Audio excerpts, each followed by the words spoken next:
আসসালামু আলাইকুম, সবাইকে শুভেচ্ছা জানাচ্ছি মাসুম মাহবুব। তবে কি ক্ষমতার দৌড়ে হেরে যাচ্ছে বিএনপি? তবে কি আগামী সংসদ নির্বাচনে বিএনপির সামনে পরাজয় লেখা হয়ে গেছে?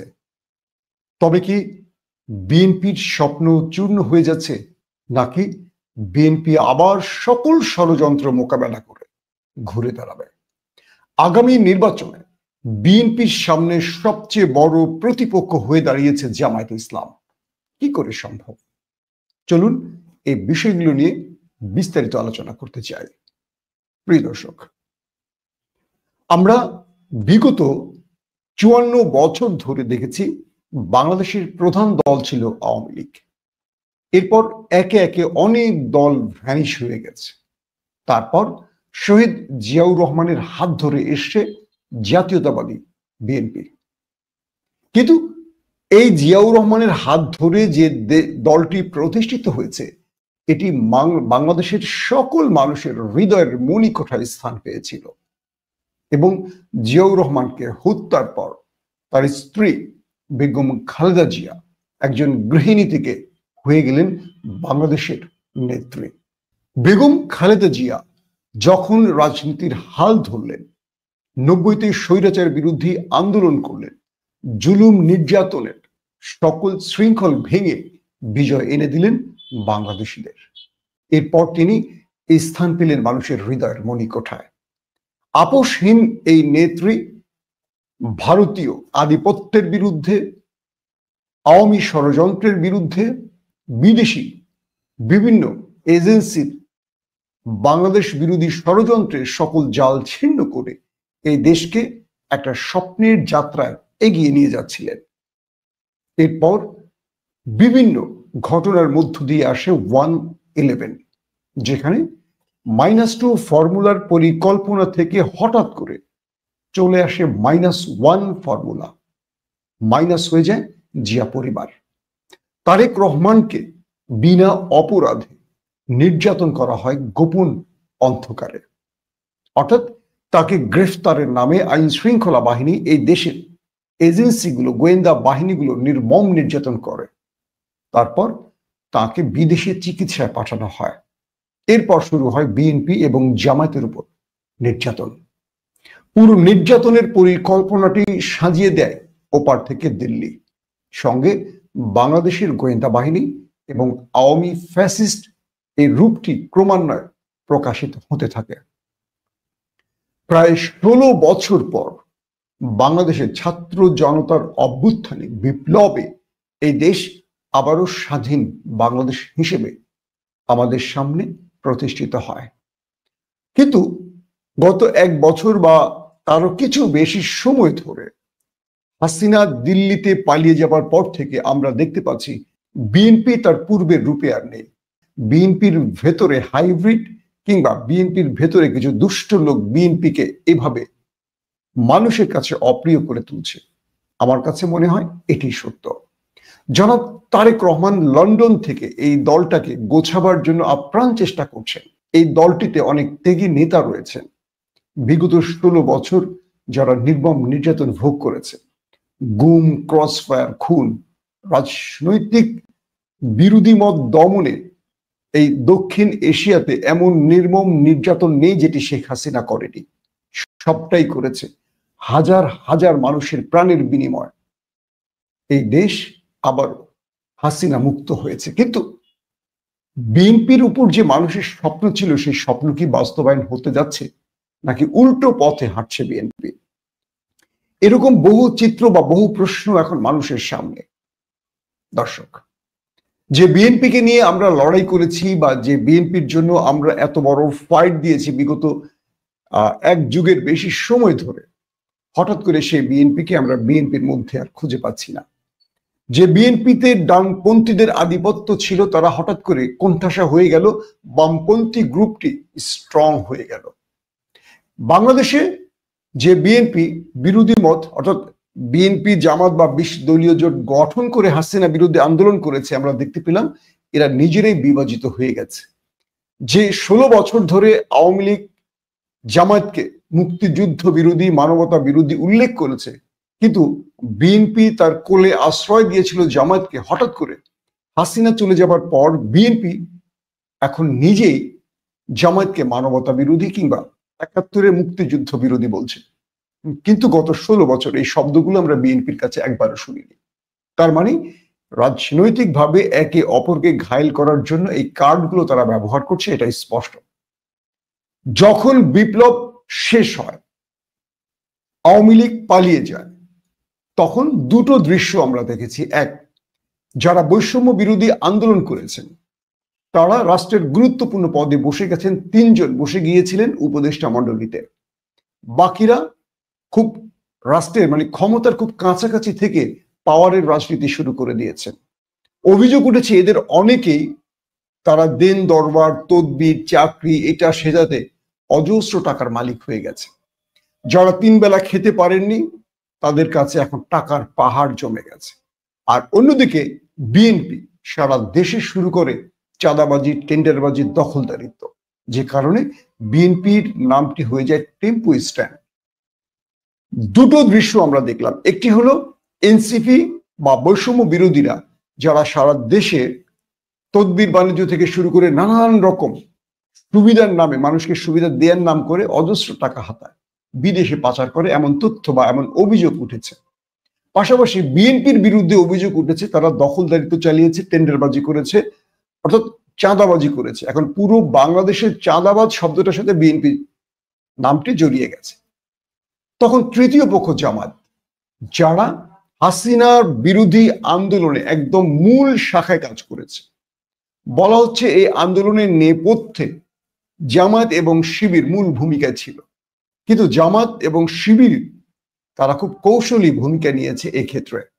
তারা না তদবির বাণিজ্যে, না চাঁদাবাজি, তারা রাষ্ট্রের কোনো গুরুত্বপূর্ণ জায়গায় নিজেদেরকে সম্পৃক্ত যেমন করেনি, তেমনি সাধারণ মানুষের উপর জুলুম নির্যাতন না করে তারা হঠাৎ করে এই ১ বছর বা তার কিছু সময় বেশির মধ্যে তারা মানুষের কাছে আকাশচুম্বী জনপ্রিয়তা পেয়ে গেছে।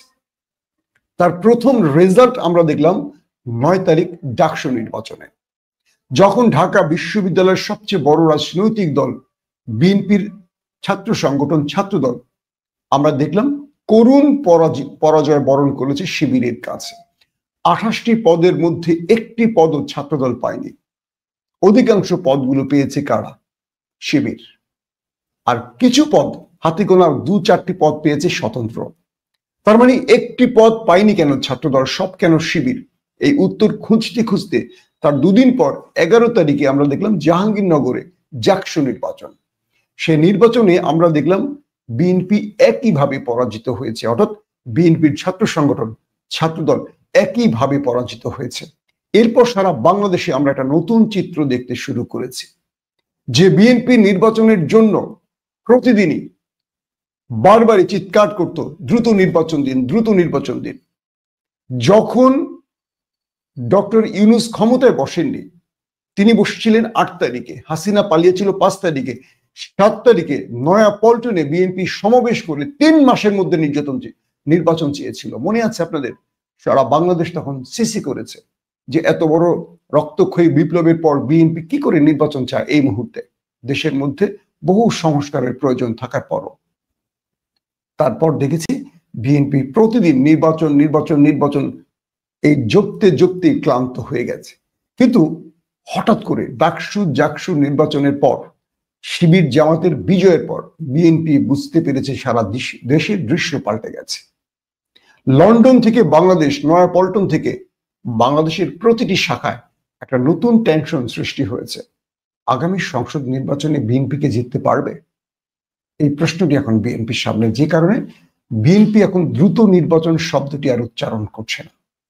এই মুহূর্তে যদি বাংলাদেশের নির্বাচন হয়, কোন দলটি জিতবে এই পারসেপশন পরিবর্তন হয়ে গেছে। যারা নিজেকে বড় দল দাবি করে এতদিন নির্বাচন চেয়েছে, তারা এখন নতুন করে দাবি তুলছে আওয়ামী লীগ জামাতে ঢুকে গেছে, ছাত্রলীগ শিবিরে ঢুকে গেছে।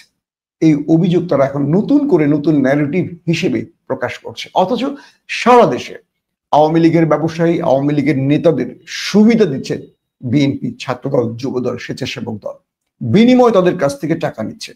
বিভিন্ন জায়গায় আওয়ামী লীগের অঙ্গ সংগঠন বা আওয়ামী লীগের কাউকে গ্রেফতার করলে সেখানে হামলে পড়ে বিএনপি, থানা থেকে ছাড়িয়ে নিচ্ছে, বিনিময় টাকা নিচ্ছে, কিন্তু অভিযোগ উঠছে জামাত শিবিরের বিরুদ্ধে। এখন যদি আপনি আমাকে প্রশ্ন করেন ভুলটা কোথায়, বিএনপি প্রথম যে ভুলটি করেছে, সংক্ষিপ্ত কয়েকটি ভুল উল্লেখ করছি। বিএনপি প্রথম যে ভুলটি করেছে সেটি হলো তারা ভারতকে খুশি করাতে ভারতের ন্যারেটিভে তাদের যাত্রাটা শুরু করে গত 1 বছর ধরে।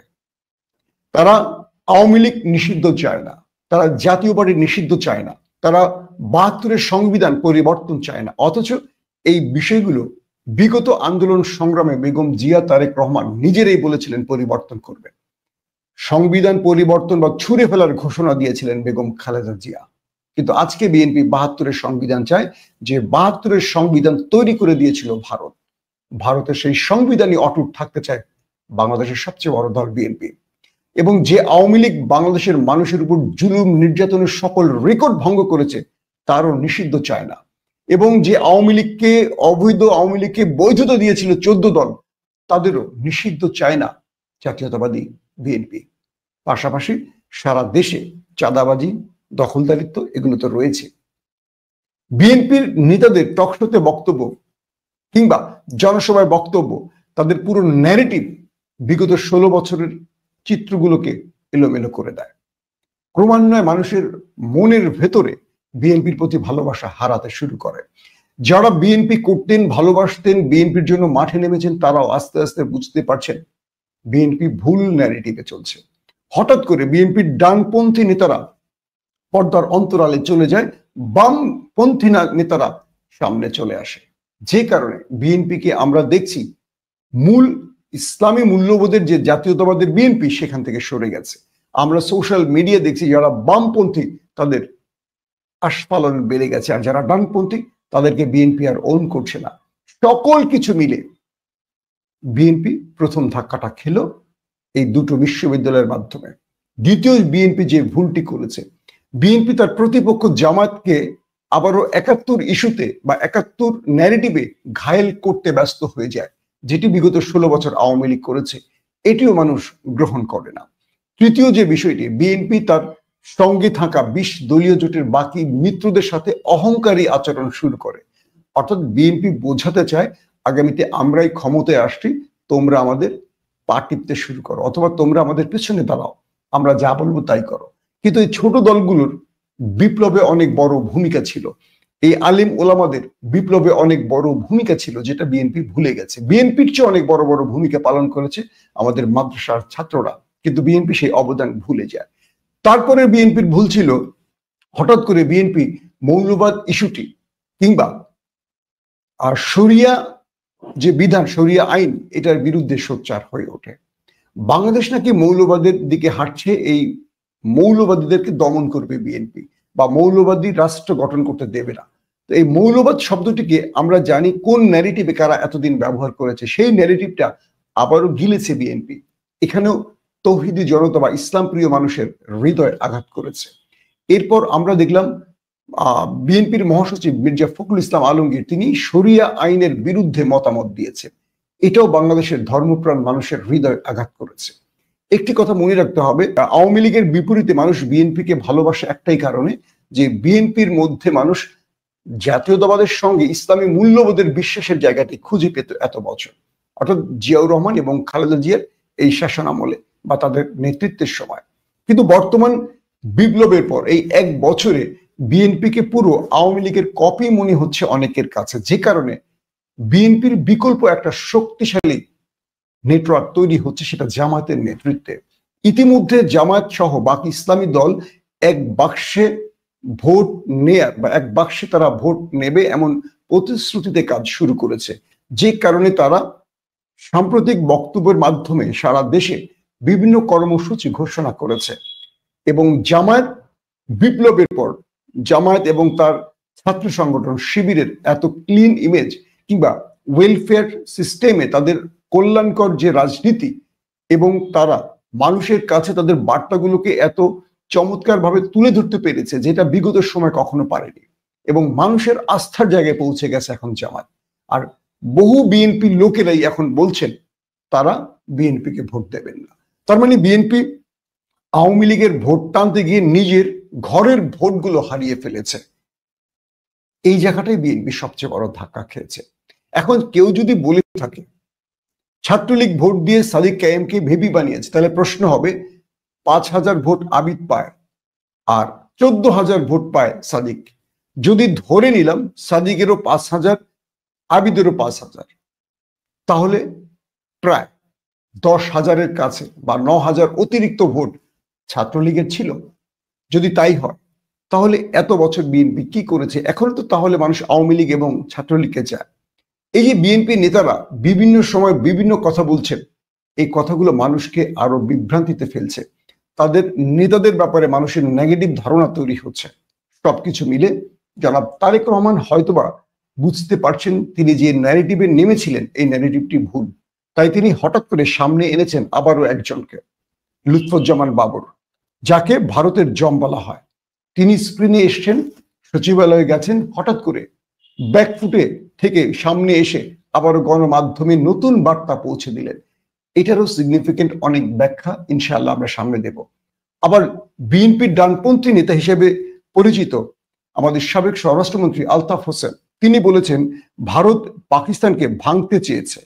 71-এ পাকিস্তান ভেঙেছে, আমাদের স্বাধীনতার জন্য কিছু করেনি। যুদ্ধের পরে লুটপাট করে ইন্ডিয়ান আর্মি কত বিলিয়ন ডলারের জিনিসপত্র নিয়ে গেছে তা কেউ জানে না। তখন সাংবাদিকরা তাদের বিরুদ্ধে লিখতে সাহস পায়নি। এটি বলেছেন আলতাফ হোসেন চৌধুরী, তিনি বিএনপির ভাইস চেয়ারম্যান কেন্দ্রীয় কমিটির। দেখেন, এই ডানপন্থী নেতারা যারা ভারতের বিরুদ্ধে কথা বলেন তাদেরকে কোনো টকশোতে দেখবেন না, তারা বিএনপির কোনো প্রোগ্রামের স্ক্রিনে থাকবেন না। সামনে আসছেন কারা? যারা ভারতের এজেন্ডা বাস্তবায়ন করছেন বা ভারতের সুরে কথা বলছেন। আমি মনে করি তারেক রহমানকে তার রাজনীতির কৌশলে কিছুটা পরিবর্তন আনা জরুরি। এক, যারা এখন বসে আছেন চেয়ারে, এরা বিগত 16 বছর বসেছিলেন চেয়ারে, এরা কখনো বিএনপির জন্য সাকসেস আনতে পারেনি বিগত 16 বছরে। তাই এদেরকে পরিবর্তন করুন, নতুন ফরম্যাটকে সামনে আনুন। কারণ এই ফরম্যাট আওয়ামী লীগ আমলে বিএনপিকে রক্ষা করতে পারেনি, বিএনপিকে জেতাতে পারেনি, এবং এই ফরম্যাট গত 1 বছরে বিএনপির জনপ্রিয়তাকে তলানিতে গিয়ে ঠেকিয়েছে। তার মানে বিএনপিকে নতুন ফরম্যাটে আগাতে হবে। বিএনপিকে আবারও ক্ষমতায় আসতে হলে, মানুষের আস্থায় আসতে হলে দুটো কাজ করতে হবে। এক, 71 ইস্যুটি থামিয়ে দিতে হবে, অর্থাৎ এই ন্যারেটিভ যেটা আওয়ামী লীগ দিল্লির ন্যারেটিভ, এটা বন্ধ করে নতুন বাংলাদেশের ন্যারেটিভ তুলে আনতে হবে। 2, ইসলাম, মানে যেটা বিএনপির মূল এজেন্ডা বা মূল শক্তি, ইসলাম বিরোধী কোনো কথা বলা যাবে না বা ইসলামের আলেম ওলামাদের সঙ্গে সম্পর্ক বৃদ্ধি করতে হবে। ভারতের এই ন্যারেটিভ বাংলাদেশে আর প্রকাশ না করা। সহজ বাক্যে বিএনপিকে আগের বেগম খালেদা জিয়া বা জিয়াউর রহমানের পরিকল্পনায় এগোতে হবে, নতুবা আগামী সংসদ নির্বাচন বিএনপির জন্য বড় হুমকি হয়ে যেতে পারে। এই মুহূর্তে বাংলাদেশের জাতীয় সংসদ নির্বাচন হলে কোন দলটি জিততে পারে অবশ্যই আপনি কমেন্ট করে জানাবেন। আপনার কমেন্টের আলোকে আমরা পরবর্তী ভিডিওতে জানাবো কত পার্সেন্ট কমেন্ট পড়েছে কোন পক্ষে, সেটিও জানাবো। প্রত্যেকে ভালো থাকবেন। আল্লাহ হাফেজ।